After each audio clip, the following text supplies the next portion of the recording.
Yo, this is the prof. And like I always say, if you're not down with the bullshit and you're down with the real shit, subscribe and like this video. Well, shit, man. Now, looks like they're finally coming after uh comic great Paul Mooney.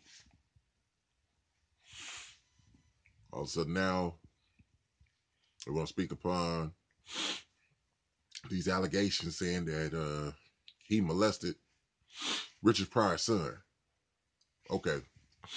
Back like when Richard Pryor's, son was a kid.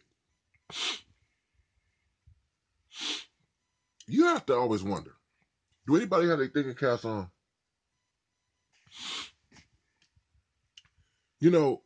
I'm going to tell you the thing about people.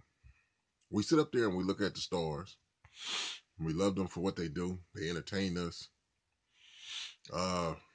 We follow them. We idolize them.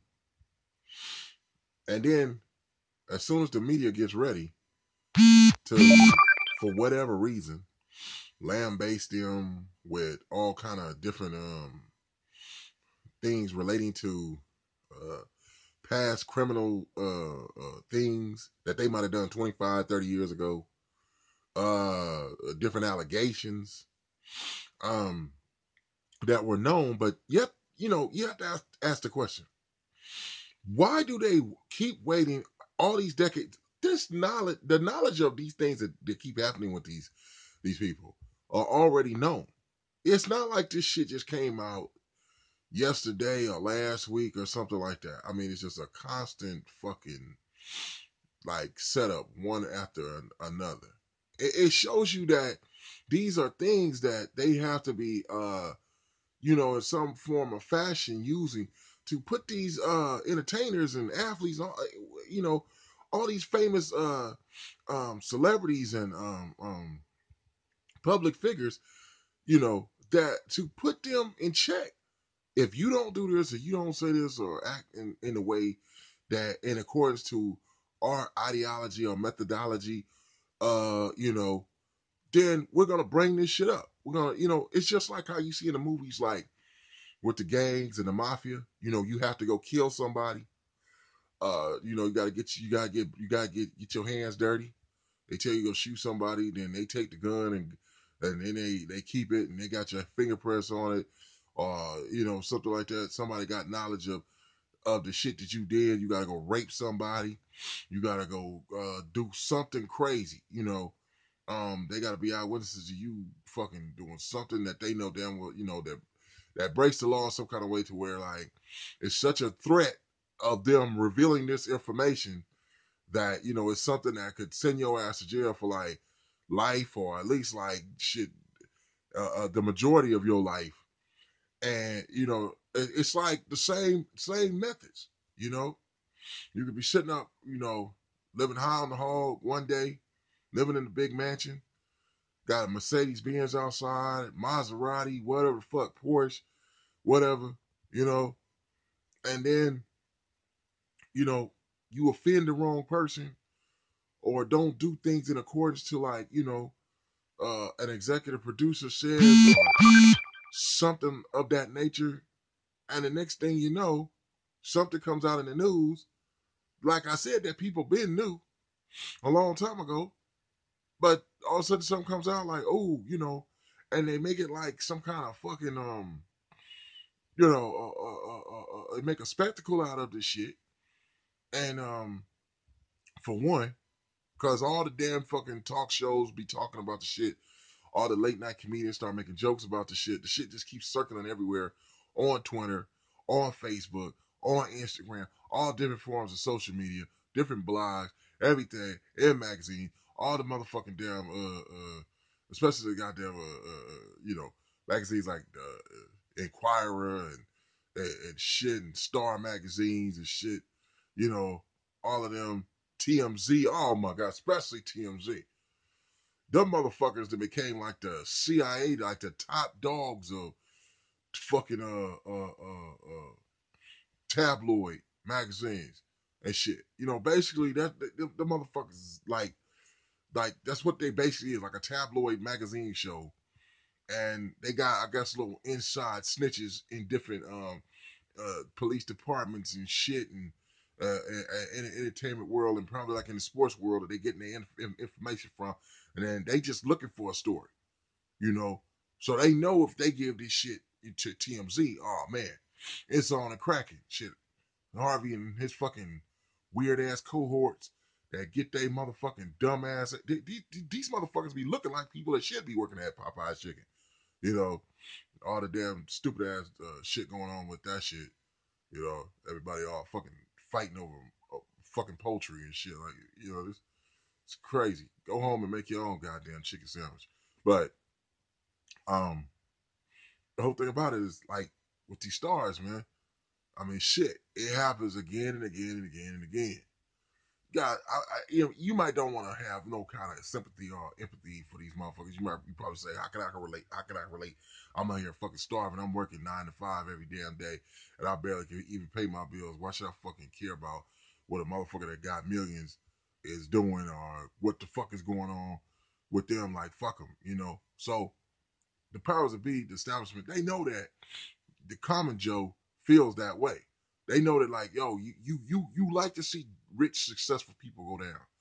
You know, it makes people who are poor or middle class, it makes them feel like those people are like human.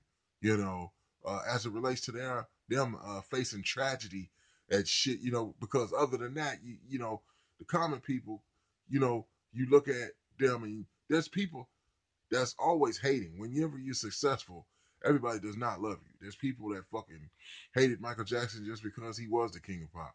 There's people that fucking, you know, hated Tupac just because of how, you know, as a rapper. I mean, people within the industry. It was other rappers that fucking hated Tupac. It's some of them you see right now. The man been dead for fucking hella years now, and they're still salty about, you know, his fame and the love that he got from people, and they still be bringing up all kind of bullshit, you know, about him. That's just the way the shit goes. But, you know, like Paul Mooney, I'm like, damn, man. It's like people talking about, is he gay? I'm like, yo, you might not specifically for a fact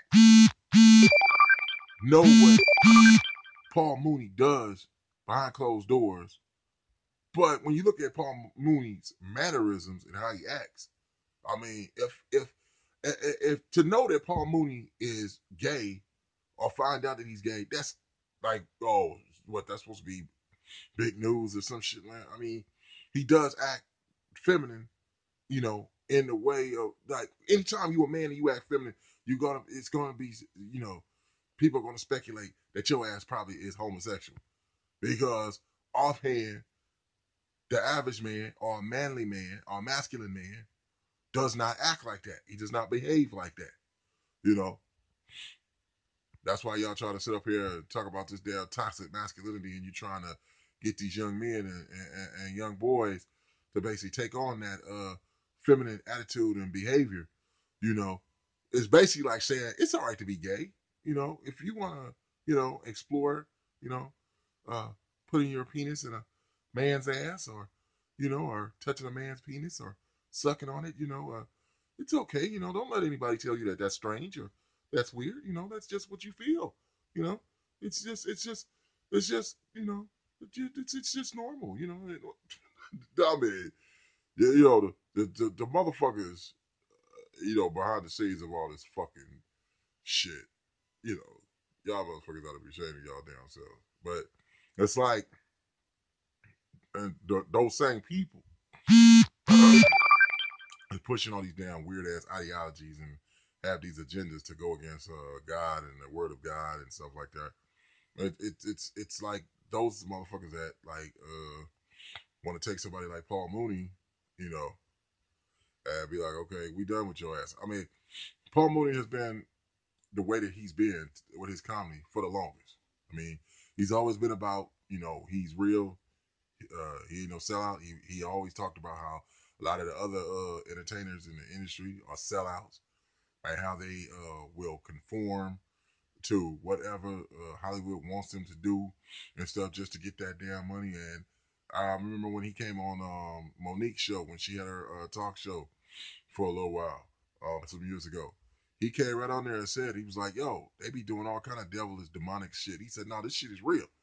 He said, no, they be having these parties like, so he didn't spoke out about the industry and stuff like that. And, I mean, you've heard different people who have said, yo, I've seen some weird shit, dude. I've been to these industry parties like, for the famous rich elite and everything, their kind of celebrations and stuff that they have, the public is not privy to, So you got to wonder, like, what is a bunch of rich ass millionaires, all grouped up together, in the most exclusive settings and hotels or mansions and whatever. You got little glimpses and ideas of what rich people do when they show you some parties, that things that have been seen and shown on TV. And you see the scantily clad women walking around, and all these rich dudes, they just sitting up here kicking back, just like, yo, we the shit. Like, look at this shit. Look what's going on, drinking all kind of expensive champagne. You have to figure that just doing the eye test that there's some kind of debauchery that's going on with that shit, because these motherfuckers got money and fame and every damn thing. I mean, they could easily go get these, a lot of the dudes get the most beautifulest women in the fucking world. Shit. You see right in the fucking hood. If your ass fucking stay in the hood, you see on low levels just being poor. You see how attractive ass women, like, you go to these clubs, you see how they act, putting on all this damn, like, form fitting shit and revealing type shit just to try to do appeal to a man that has money. Well, hell, what the fuck you think that's going on at these mansion parties? But also, these are rich ass gay motherfuckers too. People, you know what I'm saying? It's like, so you got to think. One thing that the gay community, as far as like especially like gay men, one thing that's always been associated with them is like they always say gay men a lot of times have money. Gay men a lot of times always have good jobs. Gay men, so you got to figure that they are trying to get dudes who basically are supposed to be heterosexual. They figure like, I put the money up, and then it's just the challenge of it. These are powerful men still. They're gay, but they still powerful. Like absolute power. What they say, corrupts absolutely. Just because of the simple fact that they have the stature, the fame, the money, or however that may be, you have to figure that they figure this being America, especially capitalist society. They want us always 24/7 thinking about money, money, money, money, money, money, money. Why? Because we got to keep on making money to pay taxes, so that America can pay its debts. So the standard of living here has to be all about, making as much money as possible if you want to live good, you know. But and what they do with those taxes, you don't fucking even know. But they want to tell you whatever story, that they want to tell you, like, oh, well, the tax dollars are being spent over here for these poor people who ain't doing shit and yada yada, this and that, whatever. And then you got fools who want to believe that shit, like, oh, damn, my economic situation is affected by those poor people and them sitting up here living off of my tax dollar. Motherfucker, you don't even know what all your tax dollars going for. That's just the shit they telling you, you know. But it's just, and that just has to do with like how people just, y'all are brainwashed easily by all forms of social media and social media devices, and the powers that be, they know that. And so that's what they do also, like with these stars and entertainers. They figure like, we'll put a story out there, run that shit on the internet, run that shit on Facebook, run that shit on TMZ, run that shit on YouTube, run that shit in newspaper, run that shit in magazines. You know, all these things are meant to manipulate your mind and shit and alter your thoughts. You're not You you know, the art of brainwashing is to make you believe the thoughts of others are your own. You know, that's what you know. So it's true. Like after all these years, they're coming out talking about this shit about Paul Mooney. I don't know. Like you got to figure like this, man. When you see a star, and all of a sudden, boom, you've been in Hollywood for 40, 50 years, and then the allegations like this coming, like, who did he offend? Who felt disrespected, or you know, who got pissed off because of something he did or didn't do? I mean, Paul Mooney comedy has always been what it is, you know, for one. But see, here's the thing: they'll give you a leash sometime, you know. I said, okay, let's see where this shit gonna go. I told him to stop saying this, stop doing. Okay, you start getting so out of hand to them, you know. If you're doing your thing, but if it like you know stops whatever agenda that they're trying to push or is alternate, you gotta say these are the powers that be, right? They're supposed to be, so they're supposed to be more powerful than you. You getting out here speaking whatever you're saying, and the masses start looking at you. That's no good to the powers that be, you know, because we got an agenda. It's like we telling people to drink poison, you telling them not to drink the poison. And so because people listen to you, or you got a following, we got some people not drinking the poison. Okay, look, you got to stop telling them that. You got to let us go and push our agenda and our ideology for these people to take the poison. And you looking at that shit going, yo, man, taking that poison is wrong, bad for the people. I'm not going to stop fucking telling them that. I'm going to tell them everything y'all doing. Fuck this shit. You know what I'm saying? I'm real. That's my brand. That's what I stand on. I'm not altering from that shit. Fuck y'all. Y'all go somewhere with the, oh, for real? Okay. They don't got to even tell him or him or her to her face what their intentions is. You know, some kind of way in situations like that, when you dealing with somebody, it's just like when you from the hood. You know, certain dudes that got power in the hood. That if you cross him the wrong way, that dude can have your ass killed. You know, it's because he got motherfuckers that's down with him. That's why. And so, you know, and you know you gotta watch how you talk to dude. It ain't about being a punk or whatever. You know that dude can have your motherfucking ass killed. He can have motherfuckers, you know, jump your ass, mollywop your ass, fuck you up, come through, shoot your house up, might shoot your mom, shoot your brother, shoot your sister, shoot your dad if he's there. You know, so you know you gotta watch how you fuck with that dude. You know, I just don't fuck with him. Period. Same shit. Like what you know, these powerful people, um, um, in the entertainment industry. You know, crossing the wrong way. Okay, next thing you know, shit, you ain't gonna be getting jobs no more. You know what I'm saying? That's what Steve Harvey was trying to tell Monique. That's just what it is. It don't matter that you saying it ain't about a right or wrong. You know, it's about what position you in versus the position that they in. But like all I know is Paul Mooney is a great comedian. Now, I will say this. If truthfully he did do that, here's the point. You gotta say something. Of course, anybody logical, rational minded person would know that's wrong if he took advantage of a kid and he's a grown man like that. And him and Richard Pryor were supposed to be like best friends. So the whole thing about them saying that Richard Pryor apparently also wanted to put a hit on Paul Mooney for doing that to his son, you gotta think, man.